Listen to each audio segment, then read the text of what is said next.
সবাইকে শুভ সকাল। সবাই কেমন আছো? রাধে, রাধে। আজকে আমাদের বাড়িতে হচ্ছে নবান্ন। আর নবান্নতে কি হয় সেটা তোমাদের সাথে শেয়ার করব। কার, কার বাড়িতে এখনো নবান্ন হয়নি আর কাদের হয়ে গেছে অবশ্যই কমেন্ট করে জানাবে। আর আজকে আমাদের বাড়িতে নবান্ন কিন্তু সেরকমভাবে আমাদের জমি জায়গায় সেরকম কিছু নেই। আর সেরকম থাকলেও যে কিছু হতো সেরকম কিছু না। আমাদের এমনি নরমালি একটু মানে প্রসাদ খাওয়া হয় আর একটু নতুন, নতুন চাল, নতুন আলু, নতুন তরকারি, নতুন সবকিছু সবজি সবকিছু দিয়ে এটা হয়। আর এই নিয়মটা জাস্ট একটু করানো হয়। তো আমাদের কিন্তু তারাপীঠে মা তারার নবান্ন হয়ে যাওয়ার পর কিন্তু আমরা সব শহরের মানুষরা করি। তো চলো দেখতে থাকো ভিডিও।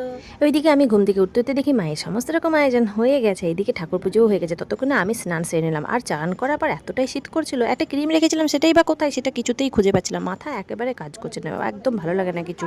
এইদিকে দেখো মায়ের সকাল সকাল আয়োজন করার পর মা কত কি করেছে।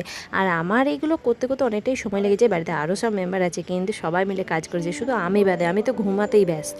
না না, মিথ্যে কথা বলছি, কারণ হচ্ছে ঘুমিয়ে উঠতে উঠতে মোটামুটি অনেকটাই দেরি হয়ে গেছে। ততক্ষণে আমার মা সমস্ত প্রিপারেশন রেডি করে নিয়েছে।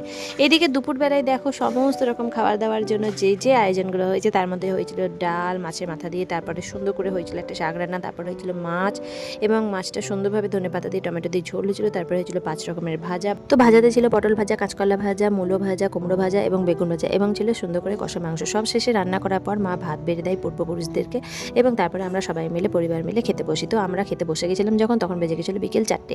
তো আমরা এইভাবে নবান্ন উৎসবটাকে পালন করি বাড়িতে, সকলে আনন্দ করে আত্মীয় স্বজনদের মিলে। তোমরা সবাই কে কীরকমভাবে নবান্ন উৎসব পালন করো অবশ্যই আমাকে কিন্তু কমেন্ট করে জানাবে। যারা চ্যানেলটিকে সাবস্ক্রাইব করোনি চট জলদি সাবস্ক্রাইব করে আমার পাশে থাকো। আর চলো ভিডিও দেখতে কেমন লাগছে অবশ্যই জানাবে। টাটা।